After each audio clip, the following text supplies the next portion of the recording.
அப்போ அவையோட பாடல்கள் எல்லாமே ஆன்மீகம் மட்டும் இல்லை, பல விஷயங்களை சொல்லக்கூடியது.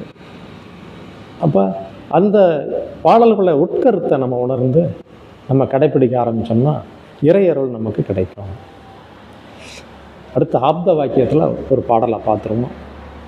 விஞ்சு லக்கினத்தோன் மிக்கவே மேன்மை பறவே தானும் தஞ்சம் என்ற அவளிடம் தருகர் பொருள் தானே விஞ்சுமாம் அவளின் யோகம் மேன்மையும் புகழுமாமே. விஞ்சு லக்கினத்தோன் மிக்கவே மேன்மை பறவே தானும் தஞ்சம் என்று அவளிடம் தருகுவர் பொருள் தானே விஞ்சுமாம் அவளின் யோகமும் மேன்மையும் புகழுமாமே என்று பாடல் சொல்லுது. அப்போ ஆப்த வாக்கியம் சொல்லக்கூடிய கருத்து என்ன அப்படின்னா, 12 பாவகங்களையுமே 12 ஒவ்வொரு விஷயத்துக்காக ஒவ்வொரு லக்னமாக எடுத்து அதிலிருந்து யார் யார் எந்த இடத்துல பெரியவா உட்காந்துருக்கா அப்படின்னு நம்ம பார்க்கக்கூடிய விஷயத்தை தான் இந்த பாடல் உணர்த்துது.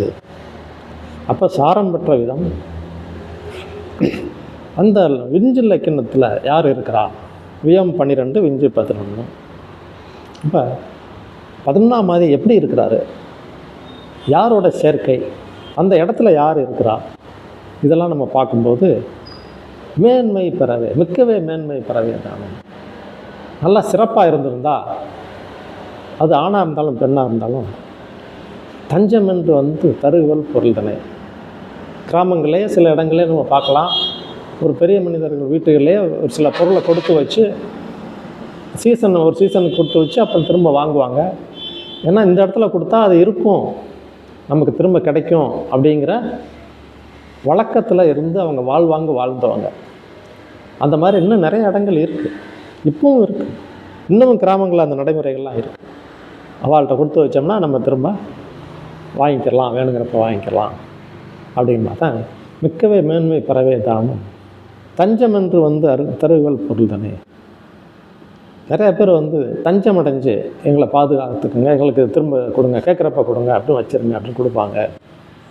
விஞ்சுமாம் அவளின் யோகம் மேன்மையும் புகழுமாமே.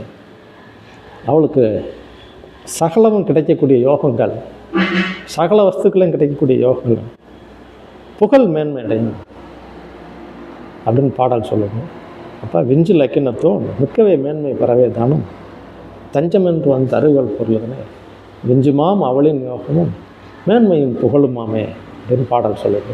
இதுபோல் ஒவ்வொரு லக்கினத்துக்கும் 12 பாவகங்களையும் ஒவ்வொரு லக்கினமாக அந்தந்த லக்கினமாக வச்சு, அப்போ 2ஆம் பாவகமாக குடும்ப பாவகம், வாக்கு பாவகம், 3ஆம் பாவகமாக இளைய சகோதரமாக, இப்படி ஒவ்வொரு விஷயங்களையும் 4ஆம் பாவகமாக தாயை பற்றியான விஷயங்கள், சுகம் பற்றிய விஷயங்கள், சுபிட்சமாக இருக்கக்கூடிய விஷயங்கள், இப்படி ஒவ்வொரு பாவகத்தையும் நம்ம லக்னமாக வச்சு அந்த இடத்துக்கு நவகிரகங்கள் பெரியவாள்லாம் எந்த இடத்துல அமர்ந்திருக்கிறா அப்படின்னு பார்க்கக்கூடிய விஷயத்தை இந்த பாடல் சொல்லுது.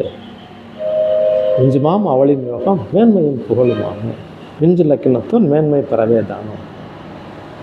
அப்போ ஒவ்வொரு பாடல்களையும் சார விஷயங்களாக இருந்தாலும் சரி, செயற்கையாக இருந்தாலும் சரி, உச்ச நீச்சமாக இருந்தாலும் சரி, நவகிரகங்களோட நிலையை பொறுத்து நத உன்னத விஷயம், ஷட்பலன்கள் எப்படி இருக்குது, இப்போ தசாகாலங்களில் புத்திநாதன் எப்படி இருக்கிறாரு, தசாநாதன் எப்படி இருக்கிறாரு, இப்படி பல விஷயங்களை ஆய்வு பண்ணி நம்ம சொல்லக்கூடிய விஷயத்தை ஒவ்வொரு பாடல்களுமே உணர்த்துது.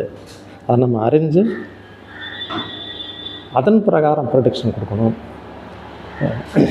அப்போ இந்த பாடலோட கருத்து விஞ்சு லக்கினத்தோனுக்கு மேன்மை பறவே தானும் தஞ்சம் என்று தருகல் பொருள் தானே விஞ்சுமாம் அவளின் யோகம் மேன்மையும் புகழுமாமே அப்படின்னு ரொம்ப எளிமையாக சொல்லப்பட்டிருக்கிறது. உங்களுடைய ஜோதிட விஷயங்களாக இருந்தாலும் சரி, வாஸ்து விஷயங்களாக இருந்தாலும் சரி, எண்கணித விஷயங்களாக இருந்தாலும் சரி, உங்களுக்கு எதில் தேவைப்படக்கூடிய கருத்துக்களை நம்மகிட்ட கேட்டு தெரிஞ்சுக்கலாம். வாழ்த்துக்கள், ஆசீர்வாதம்.